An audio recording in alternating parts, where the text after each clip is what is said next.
Assalamualaikum warahmatullahi wabarakatuh. Apa kabar semuanya? Saya harap kawan-kawan semuanya dalam kondisi yang selalu baik, yang selalu sehat, tetap bisa beraktivitas seperti biasa meskipun hanya dari rumah saja. Oke, untuk hari ini kita masih akan melanjutkan materi kita, ya materi kuliah kita tentang Next.js. Kalau di minggu kemarin kita sudah berkenalan dengan Next.js, apa itu Next.js dan bagaimana dasar-dasar penggunaan Next.js, bagaimana caranya kita bisa membangun sebuah halaman atau bahkan beberapa halaman di dalam sebuah website langsung dengan menggunakan Next.js. Oke, kita tahu minggu kemarin bahwa ketika kita menginstal Next.js yang lumayan menyita waktu juga, tidak singkat gitu, kita akan langsung mendapatkan beberapa folder di dalam project yang kita buat seperti folder page, public, dan ada beberapa folder tambahan juga file-file tambahan di sana. Kita tahu bahwa di minggu kemarin apapun yang kita letakkan ke dalam folder page itu akan membuat atau akan mempengaruhi routing. Singkatnya adalah akan mempengaruhi URL kemana halaman itu akan kita akses gitu. Ya, penjelasannya sudah ada di minggu yang kemarin. Kita udah membangun beberapa halaman, kemudian kita membuat navigasi antar halaman yang seperti web-web yang biasa pada umumnya. Nah, untuk hari ini saya akan melanjutkan ke level berikutnya dari Next.js. Itu kenapa untuk pertemuan kali ini saya beri nama Next Level of Next.js. Oke. Sebelum saya mulai, saya ingin memberi beberapa motivasi dulu untuk saudara-saudara semua atau kawan-kawan semua bahwa kita mungkin bisa sepakat pada satu hal bahwa website yang baik itu bukan hanya website yang memanjakan penggunanya. Oke. Teknologi website sudah berkembang.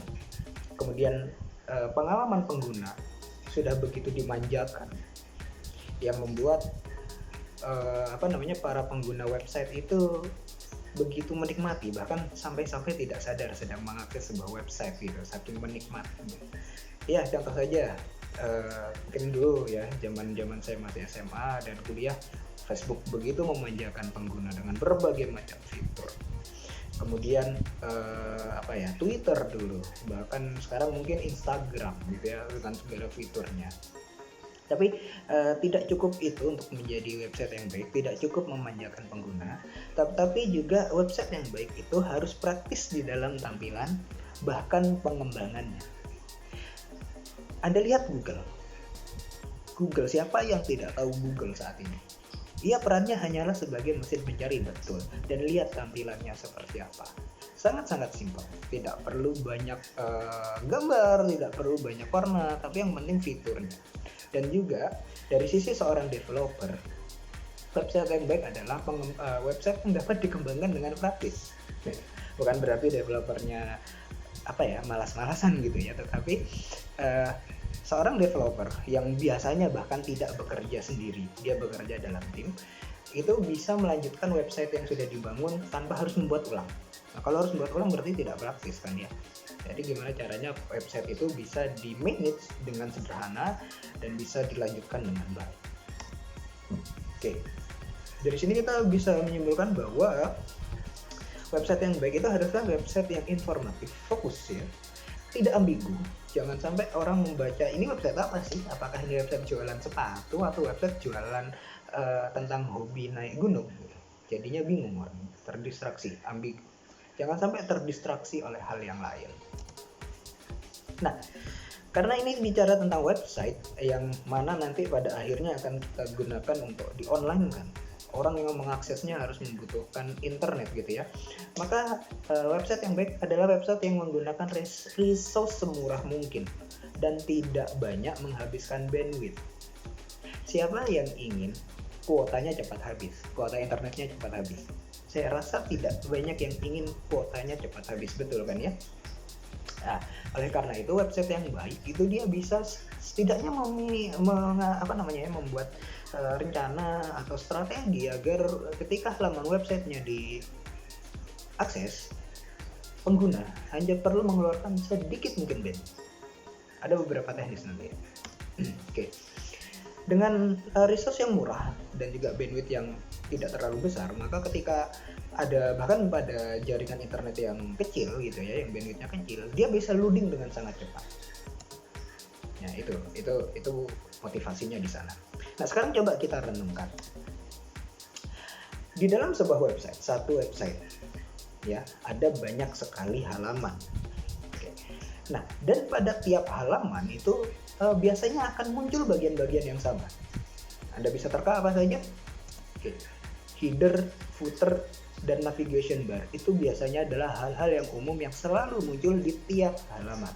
Dari halaman paling depan, kemudian halaman detail, halaman profil, atau halaman apapun itu di bawahnya, biasanya header dan footernya bahkan navigation barnya tidak pernah berubah. Tampilannya sama, isinya sama antar halaman. Begitu ya, kalau saya gambarkan seperti ini.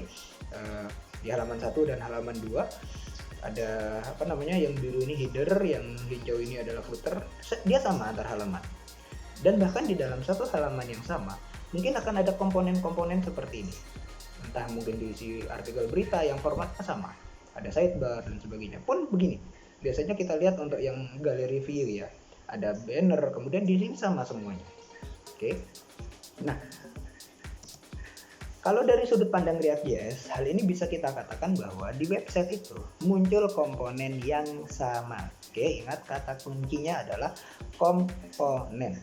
Dan sekali lagi Anda harus ingat bahwa React.js itu dibangun berdasarkan komponen. Oke, pertanyaannya, haruskah komponen tersebut kita deklarasikan ulang kodenya untuk tiap halaman? Kita bangun satu halaman, kita buat kode untuk headernya dan footernya. Bangun halaman kedua, kita buat header dan footer padahal sama dengan halaman pertama. Kita bangun halaman ketiga, halaman keempat, sampai halaman kesekian. Apakah di setiap halaman itu kita harus buat header dan footernya sendiri-sendiri, padahal isinya sama, tampilannya sama, formatnya sama? Apakah tidak lelah melakukan hal yang sama berulang kali? Apakah tidak bosan? Dan apakah bisa menjamin tidak ada kesalahan? Oke, tentu tidak. Tentu tidak. Nah, terus bagaimana solusinya? Ada prinsip yang menyatakan bahwa we can write once and use it everywhere. Write once, use everywhere. Tulis cukup satu kali dan gunakan di mana saja yang Anda inginkan. Bagaimana prinsip ini bisa kita terapkan? Nanti kita akan mendeklarasikan setiap komponen pada satu file terpisah. Kalau ada komponen header, yang kita tulis di file header. Ya, file yang namanya header. Ada komponen footer, jangan dicampur dengan header. Ya, kita pisahkan ke dalam file tersendiri. Dan begitu seterusnya. Nah, setelah itu, di Next.js ada fasilitas import. Ya, kita memasukkan komponen dari file lain ke dalam file baru. Kita memanggil tanpa harus menulis ulang kodenya. Kemudian kita terapkan di sana. Oke, jadi komponen ditulis di file yang terpisah. Oke, setelah itu ada komponen baru atau file baru memanggil komponen yang ini, gitu kan? Oke, tinggal panggil aja. Nanti kalau ada halaman yang lain mau memanggil komponen yang sama, ya tinggal panggil. Tidak perlu mendeklarasikan yang baru. Oke, itu solusinya, itu prinsipnya. Bagaimana implementasinya? Oke, kita terapkan. Ada yang menyaksikan video ini bisa sambil membuka Visual Studio Code dan membuka project latihan yang kemarin. Oke, coba kita terapkan sekarang bagaimana prinsip tadi bisa kita gunakan dan menghemat usaha pengkodingan kita di Next.js. Oke. Jadi ketika kita buka project yang kemarin maksud saya, kita tambahkan folder baru. Tapi folder ini di luar folder page ya, jangan sampai kita buat di dalam folder page. Jadi setara dia nanti dengan folder page. Folder baru ini namanya bebas, terserah Anda mau memberikan nama apa. Oke, tetapi sebaiknya gunakan nama yang merepresentasikan isinya. Karena nanti di folder ini rencananya akan kita gunakan untuk menyimpan komponen-komponen yang biasa digunakan berulang kali, maka saya sebut saja folder ini sebagai komponen. Oke, tampilan hasilnya kurang lebih seperti ini ya. Oke, kemudian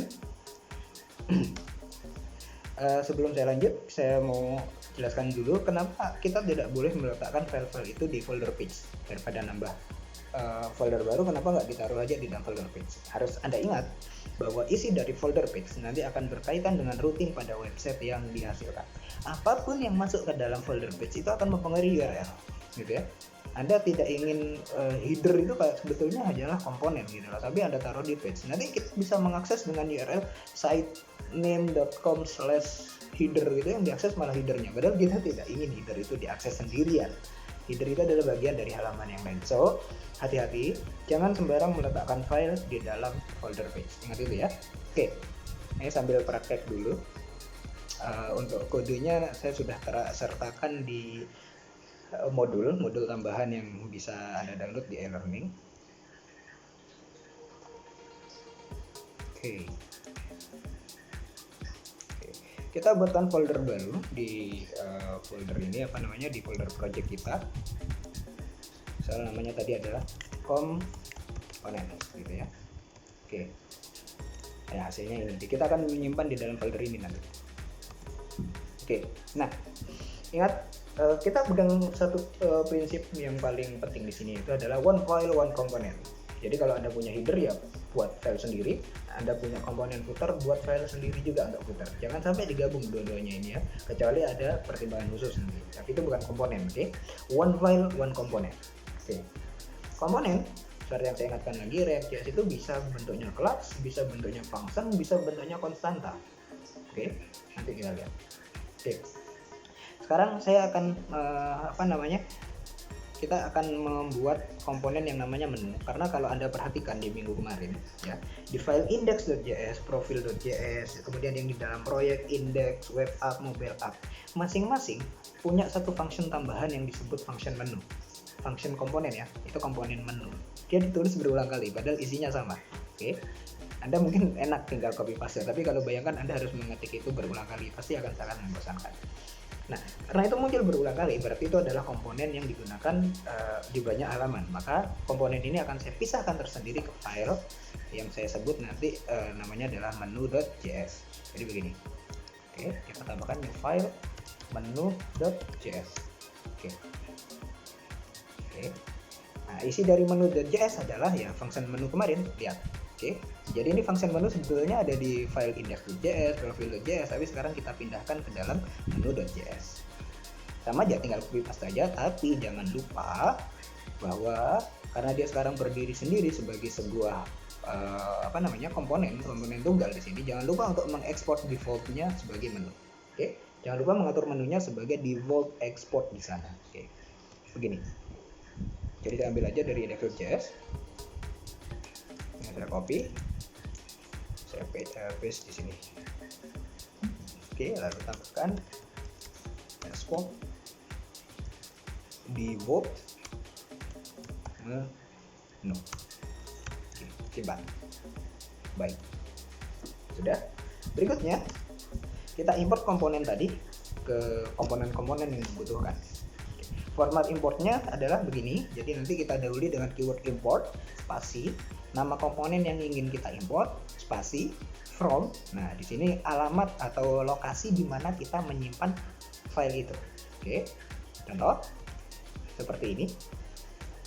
Saya ingin mengimport komponen menu tadi dari file menu.js yang ada di dalam folder components. Nah, karena ini modelnya import, kita tidak perlu mengincludekan ekstensi JS di sini. Jadi langsung aja nama filenya ya. Oke, ini di mana? Ini di index.js, contohnya seperti itu. Jadi index.js di luar yang tipenya tadi ada menu dan beranda. Menu ini kita hapus karena kita sudah tidak lagi perlu mendeklarasikannya di sini. Kemudian kita import aja. Import menu. Nah, ini enak kalau pakai VCS ya, bisa langsung seperti ini. Tes. Oke. Nah, ini boleh dibiarkan begini, tapi boleh juga dihapus. Saya biasanya menghapus bagian yang depannya. Sebenarnya sama aja. Oke. Baik, seperti itu. Ini masih hasilnya akan tetap sama kok seperti yang kemarin. Masih belum ada perubahan dari sisi tampilan. Oke. Contoh ya. Kita jalankan npm run bagian berandanya aja. localhost 3000.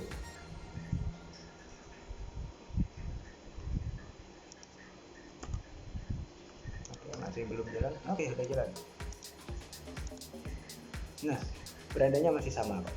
Oke, menunya masih muncul walaupun kita sudah pindahkan ke dalam file yang lain. Oke, berarti apa yang harus dilakukan pada file yang lain, pada file yang ini, katakan di profil.js, sama function menu ini kita hilangkan aja, lalu kita ganti dengan importnya tadi, import menu. Oke. Ya. Nah, lebih sederhana kan ya, kode programnya dalam satu filenya jadi lebih ringkas gitu. Begitu juga yang di folder page, di folder project ada index.js ya, nggak diubah sih, cuman kita ganti aja function menu ini karena sudah kita deklarasikan di luar, kita buang. Oke, masukkan import menu. Oke. Ya. Oke. Nah, baik. Begitu juga untuk yang bagian mobile app dan web app.js, sama aja.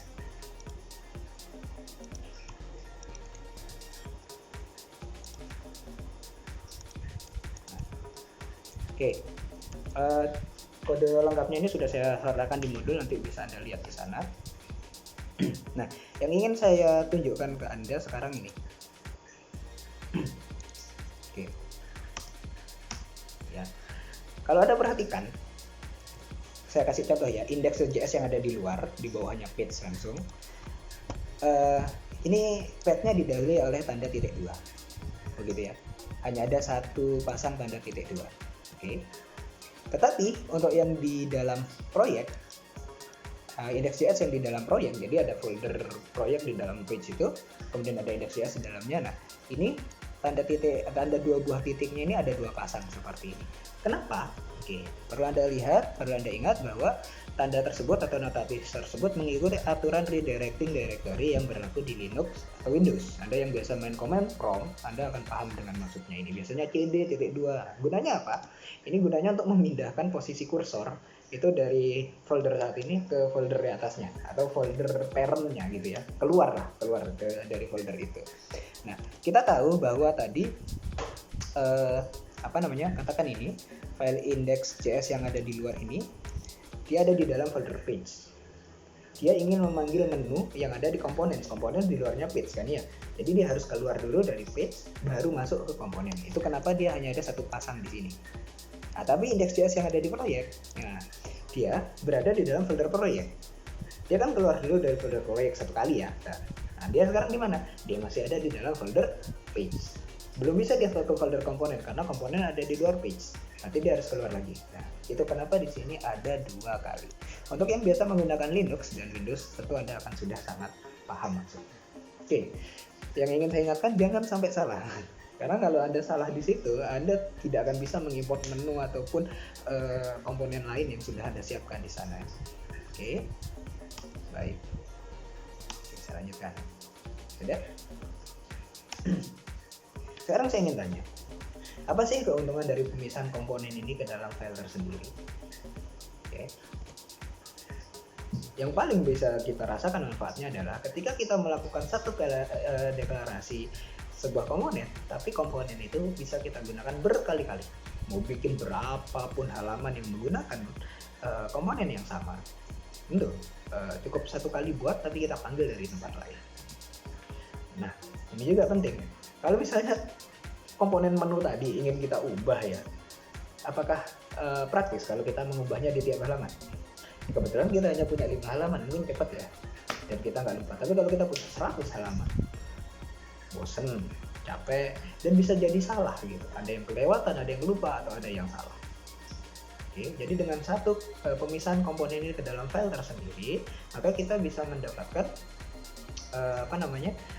menghemat waktu, menghemat tempat, dan juga menjaga konsistensi nanti di situ. Oke, baik, semacam itu. Nah, terkait hal ini saya punya tantangan pertama buat Anda. Anda bisa sambil mencoba juga ya, nanti sambil menyaksikan video ini mungkin di pause kemudian mencoba. Sekarang gini, seperti yang saya katakan tadi, di menu ini tampilannya setiap halamannya kan sama ya. Nah, tetapi ternyata di menu ini belum ada link untuk kembali ke home, halaman paling depan atau halaman beranda, belum ada. Nah, saya ingin mengganti menu itu. Gimana caranya? Tentu sederhana ya. Anda tinggal buka file menu JS yang ada di folder komponen tadi, kemudian tambahkan deklarasi link baru yang mengarah ke beranda. Karena dia berada ke halaman paling depan, harusnya cukup pakai tanda miring aja. Jadi kerut dia ke halaman paling depan. Nah gitu ya. Kita cukup merubah satu kali. Merubah satu kali di bagian menu ini, nanti di halaman yang lain dia sudah akan merasakannya. Contoh ya. Oke, kita lihat. Nih, di profil masih seperti ini, proyek seperti ini, di halaman yang lain juga begitu, web app, di halaman mobile app. Oke. Sama semua. Oke, sekarang saya hanya perlu melakukan satu kali perubahan di dalam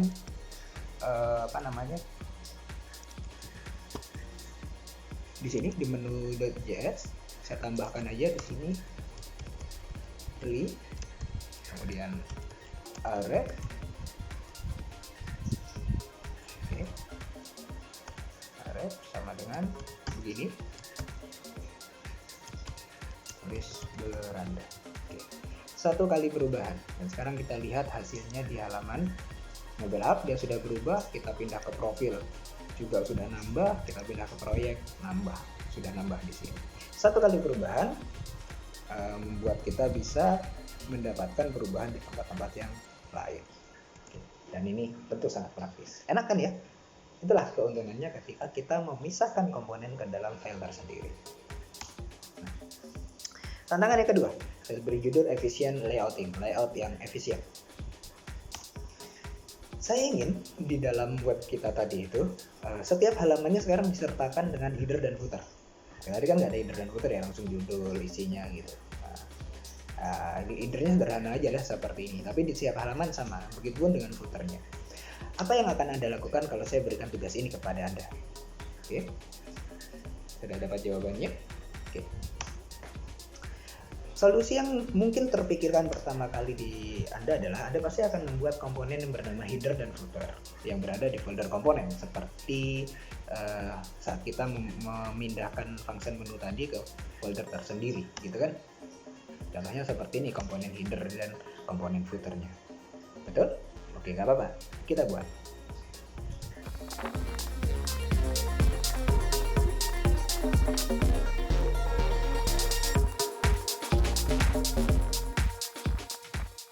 Oke, sudah. Anda bisa melihat kode komplitnya dari materi kita kali ini di modul yang sudah saya sertakan di dalam e-learning ya. Jadi intinya begitu. Nanti kita akan membuat sebuah komponen bernama header dan footer. Oke, solusi berikutnya yang Anda pikirkan pasti setelah punya komponen itu Anda akan mengimport dan menggunakannya di tiap halaman. Pasti ya, misalnya nih di halaman index.js Anda pasti akan bikin seperti ini. Import header, import footer, kemudian panggil header di atas sendiri, baru isinya lalu footer sesuai dengan rancangan yang tadi. Betul? Nah, begitu juga di index.js yang ada di dalam proyek. Anda juga pasti akan mengimportnya, header, footer. Perhatikan lagi ya tanda titik duanya, dua titiknya seperti ini, dan Anda panggil di atas dan juga di bawah. Bisa seperti itu? Pasti bisa. Kita coba ya.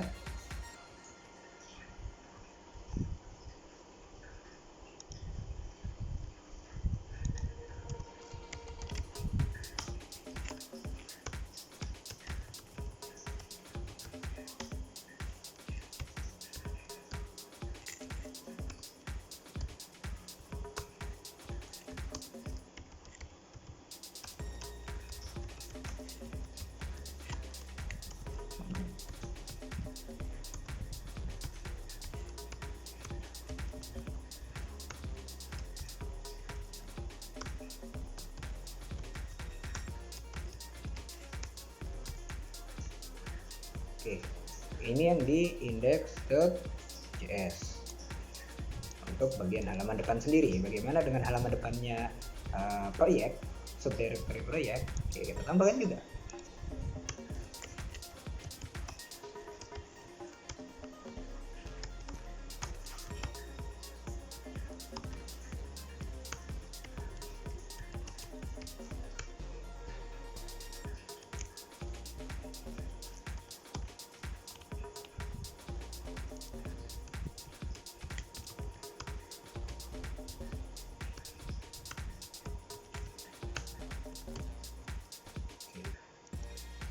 Contohnya 2 halaman ini dulu aja ya, nanti bisa kita lanjutkan.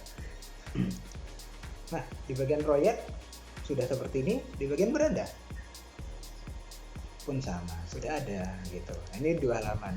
Bagaimana dengan halaman profil, web app, kemudian halaman apa tadi namanya mobile app? Ya kita harus melakukan hal yang sama berulang kali.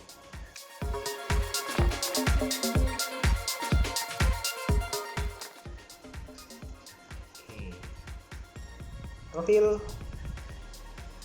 sudah ada, web app oke, belum disimpan, sorry, save all dulu. Oke, web app sudah, kemudian mobile app. Nah, oke, Anda lihat, oke,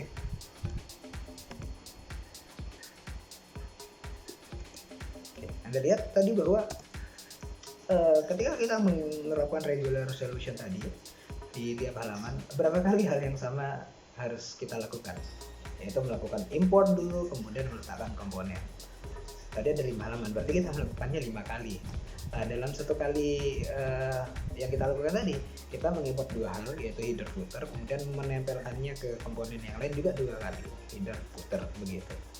Ini baru 5 halaman. Bagaimana kalau saya punya 100 halaman, berapa kali yang harus saya lakukan? Tentu akan kita lakukan sejumlah halaman yang ada untuk menjaga konsistensi loh ya. Nah, ini tidak efisien. Waktu kita untuk menambahkan komponen itu akan tersita. Kita melakukan hal yang sama berulang kali, itu tidak efisien. Lalu adakah cara yang lebih simpel dan efisien? Mengingat komponen header dan footer tadi itu letaknya selalu sama di tiap halaman. Header pasti di atas, footer pasti di bawah gitu kan, nggak ada yang tumpang tindih, nggak ada yang berubah di sana. Kita bisa melakukan layouting di sini. Oke. Layouting, penata-letaan halaman. Oke. Prinsipnya begini, halamannya web itu sendiri itu bisa kita anggap sebagai satu komponen, ya. Kita minta komponen layout lah gitu namanya. Cuma di dalam komponen layout itu nanti ada header, ada footer. Jadi dia udah bawa yang namanya header sama footer, lalu diisi konten gitu. Nah, terus, jadi gimana caranya? Ya karena dia kita anggap sebagai komponen besar, maka dia bisa kita perlakukan seperti komponen tambahan tadi. Bisa seperti menu, header, dan footer yang berdiri sendiri tadi gitu. Oke, jadi gimana implementasinya? Saya sebut ini sebagai efficient solution, solusi yang efisien. Sebetulnya boleh Anda gunakan folder komponen tadi. Jadi kita nanti akan buat satu buah file baru namanya layout, ditaruh di komponen, boleh ya, boleh. Atau kita buat folder baru di dalamnya komponen kita sebut sebagai layout, boleh. Tapi nanti merujuknya harus sesuai dengan posisi ya. Nah, tapi di sini saya lebih suka memisah layout dengan komponen. Padahal ya layout itu komponen juga gitu kan ya, tapi saya pisah aja. Jadi kalau contoh yang saya kasih di Anda ini adalah saya akan membuat sebuah folder baru yang di luarnya page, di luar komponen juga, namanya layout. Gitu ya, biar setara bahasa Inggris semua. Begini. Oke. Buat folder baru, namanya adalah layout. Oke. Kemudian kita akan membuat komponen layout di dalam folder layout tadi. Oke, sebut aja namanya layout.js. Sebenarnya untuk nama bebas ya, Anda bisa bebas atur, terserah Anda. Oke. Nah, berikutnya di dalam komponen layout tadi kita masukkan header dan footer. Kenapa? Karena di setiap layout mesti ada header dan footer gitu kan ya. Nah, kita lakukan seperti ini. Import header. Langsung muncul. Oke. Ini bolehlah. Kemudian import footer. Oke. Lalu kita terapkan ya di dalam layout. Oke. Cons layout. Kita kirimkan satu buah argumen props. Ingat apa props? Props adalah property. Oke, property itu apa? Anda harus baca lagi materi sebelum UTS kemarin. Ya, jadi React, komponen React itu juga punya properti. Nah, kita tinggal panggil sekarang karena tadi kita sudah mengimport header dan footer, kita tinggal panggil. Di atas ada header, ya. Di bawah ada footer. Di tengah-tengah ada konten. Nah, gimana cara meletakkan konten? Nah, disinilah gunanya properti dari React.js. Nah, nama propertinya adalah children. Ya, kita nggak perlu ngatur properti seperti ditulis di dalam tabnya itu, nanti enggak. Tapi children memang sudah properti wajib yang ada di setiap komponen React.js. Pasti ada. Gunanya apa? Properti children. Nanti kita lihat. Oke. Props.children. Namanya pasti children ya, nggak boleh diganti anak kecil gitu. Pada bahasa Indonesia kan nggak boleh. Oke, as usual jangan lupa export default. Dari struktur ini Anda sudah bisa lihat bahwa ketika layout dipanggil atau layout digunakan, dia otomatis akan membawa header dan juga footer. Bahkan ditambahkan oleh children-nya. Children ini apa? Nah, ini nanti. Oke. Jadi property children digunakan untuk meletakkan konten ke dalam komponen layout itu sendiri. Kontennya dari mana kita dapatkan? Ini sebagai contoh. Sekarang kita tidak perlu lagi mengimpor header dan footer ke file-file halaman kita yang di dalam page ya, nggak perlu. Kita cukup mengimpor layout saja, gitu. Karena header dan footer sudah diimpor di dalam layout. Nah, contohnya seperti ini. Anda bisa lihat header dan footer yang tadi kita import sudah tidak ada, sekarang sisa layout. Bahkan header dan footer yang kita tuliskan di sini sudah tidak ada, tapi kita bikin layout. Oke, yang tadinya div kita ganti jadi layout begini.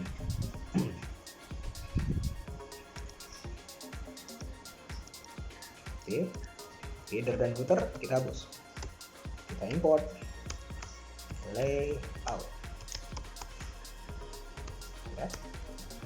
Terus header sama footer udah kita tidak butuhkan lagi di sini karena udah dibawa oleh layout, jadi kita bisa hapus. Nah, div yang ini kita ganti sebagai layout. Oke. Baik, bisa Anda perhatikan.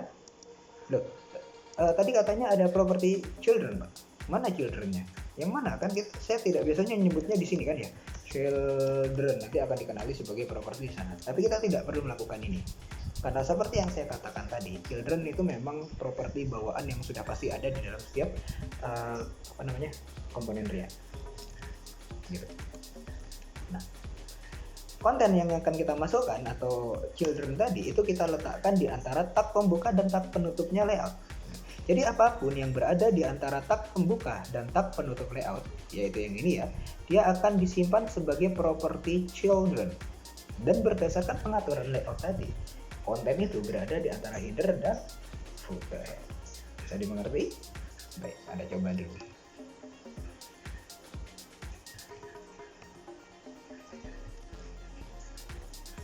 Oke, kita lihat hasilnya di Branda. Hasilnya akan tetap sama, tapi lihat tadi kita tidak memanggil header dan footer langsung dari file index.js-nya, tidak. Tapi kita perlu memanggil layout saja dan lihat isinya. Tapi juga yang lain ya. Nah, untuk kode lengkapnya Anda bisa lihat di modul.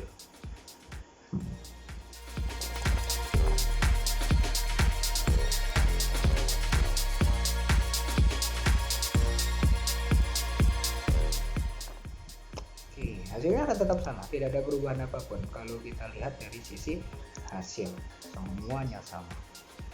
Oke, yang perlu kita perhatikan bahwa sekarang di setiap deklarasi filenya, file halamannya, kita tidak perlu mengimport header dan footer sendiri-sendiri kemudian meletakkannya sendiri-sendiri, capek.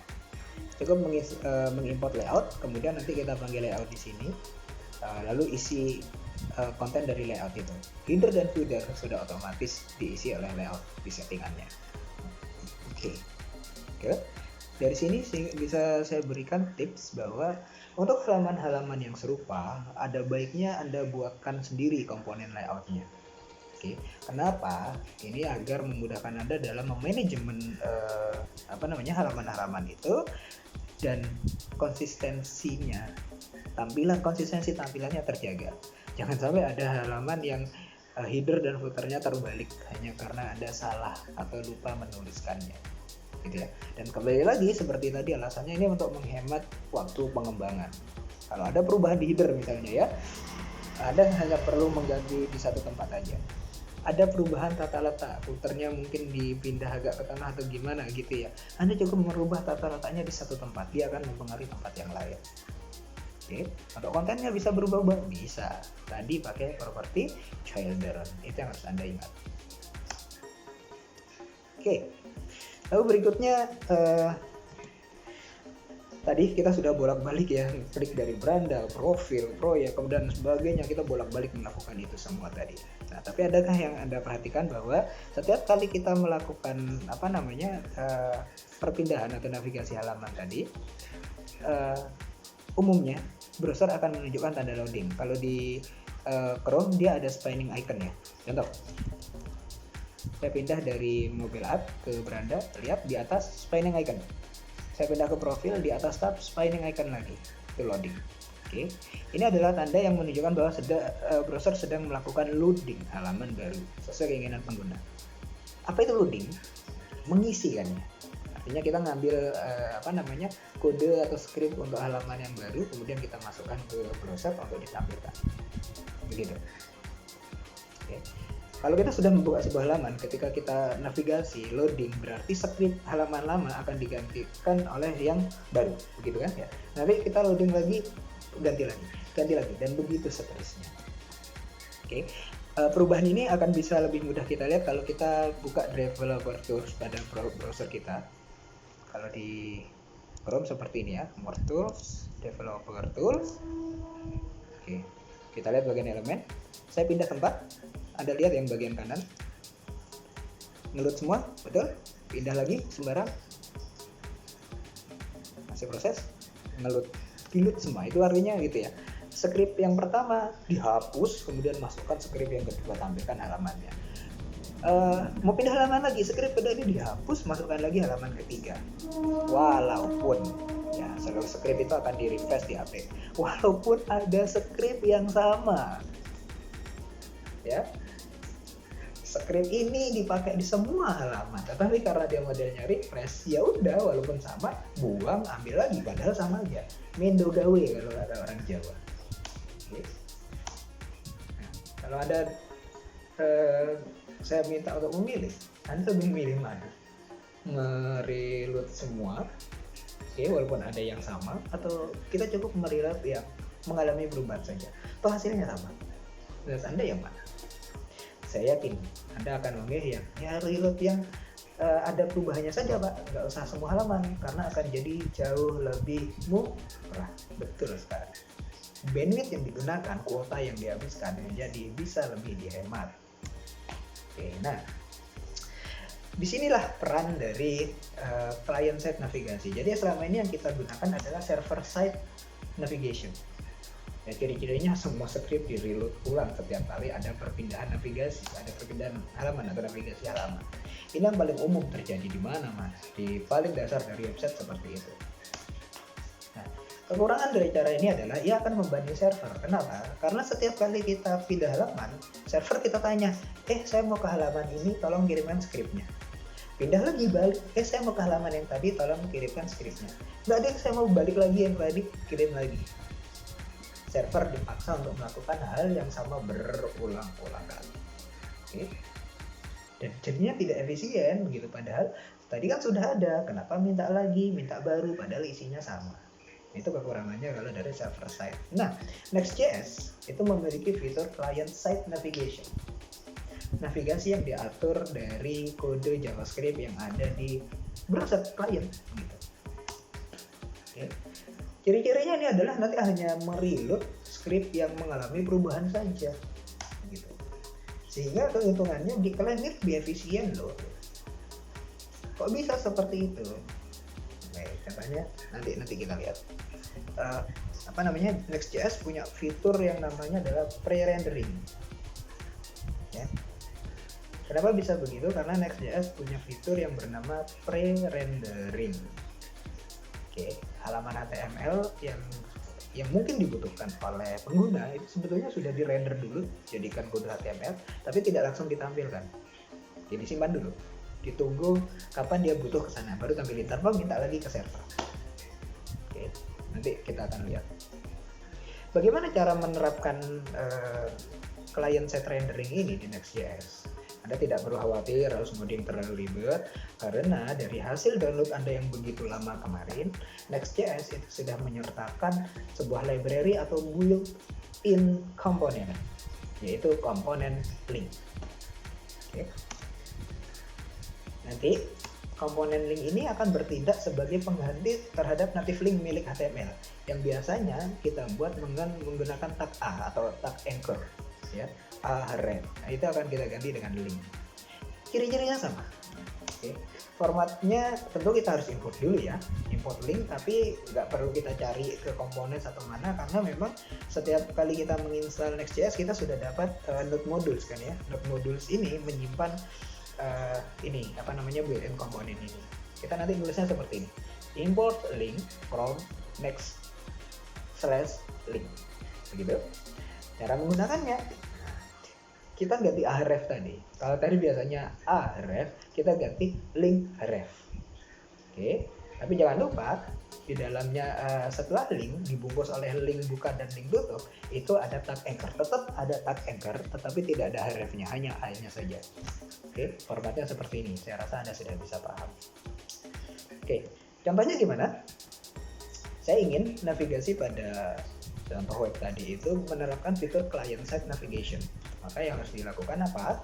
Oke, kita buka aja file menu.js di dalam folder components tadi dan ubah bagian href-nya menjadi link ref. Tapi jangan lupa tambahkan bagian tag anchor a di dalam link tadi. Oke, contoh lengkapnya bisa Anda lihat di modul.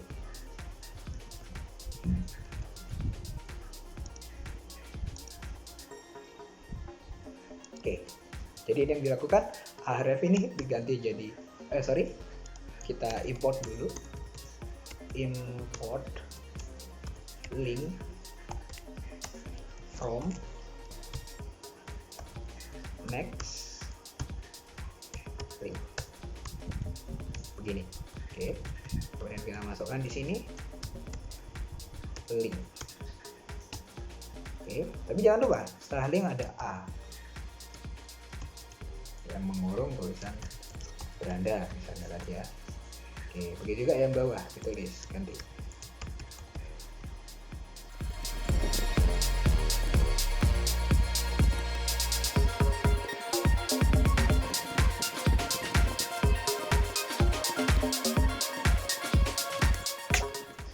Oke, finalnya seperti ini. Tidak lagi menggunakan href tapi menggunakan link ref. Pengaruhnya di mana? Oke, kita lihat di halaman web kita. Oke, sambil apa namanya ini konsolnya terbuka ya. Saya reload dulu. Jadi saya enter di sini. Oke, reload semua kan ya, script ya. Tadi kan reload script semua ya. Sekarang saya pindah dari beranda, saya pindah ke profil. Anda perhatikan yang sebelah kanan. Apakah dia di reload ulang atau hanya sebagian saja? Oke, set. Lihat, yang di reload hanya bagian ini, bagian dari isinya ini aja. Karena memang script ini semuanya sama. Tidak ada yang berubah, hanya bagian div ini aja yang berubah. Dan kalau Anda perhatikan, saya pindah ke proyek ya, Anda lihat spanning iconnya di sini ada apa tidak? Tidak ada. Web app. Tidak ada juga mobile app. Oke. Belum press web app sudah. Tidak ada spanning icon di sana. Seolah-olah tidak melakukan loading, seolah-olah tidak melakukan perpindahan halaman sama sekali. Menarik kan? Oke. Nah, kita sudah lihat tadi seperti itu. Tidak ada spanning icon, scriptnya tidak di-reload secara keseluruhan. Nah, inilah yang disebut sebagai client-side navigation. Itu salah satu kelebihan kalau kita menggunakan Next.js. Nggak ribet ngodingnya dan langsung dapat client-side navigation. Nah, penggunaan client-side navigation ini akan mengingatkan kita kepada single page application. Aplikasi yang seolah-olah hanya punya satu halaman. Nggak ada reloading, nggak ada apa, pokoknya halaman itu aja dia. Ganti-gantinya di situ. Oke. Nah, prinsip inilah yang saat ini banyak diminati oleh pengembang dan pengguna. Jadi, itulah salah satu keuntungan ketika kita menggunakan Next.js. Kita bisa menciptakan aplikasi yang single page application. Ya, aplikasi web yang SPA di sana. Caranya ya hanya pakai link itu tadi. Begitu. Oke. Nah, tapi perlu Anda ingat bahwa link tadi, ya komponen link tadi, itu hanya digunakan untuk navigasi antar halaman di satu website kita itu aja. Kalau kita butuh link keluar, katakan Anda pengen nge-link web halaman Instagram saya, halaman Facebook saya, jangan pakai link, ya kan? Link href Facebook jangan, ya tetap pakai anchor tag seperti itu. Baik, untuk materi kita hari ini cukup sampai di sini saja. Anda jangan lupa untuk mengerjakan tugas yang sudah disertakan di dalam e-learning. Selamat belajar, selamat menjelajah, dan jangan lupa berbagi. Because we create and share. Wabillahi taufiq wal hidayah. Wassalamualaikum warahmatullahi wabarakatuh.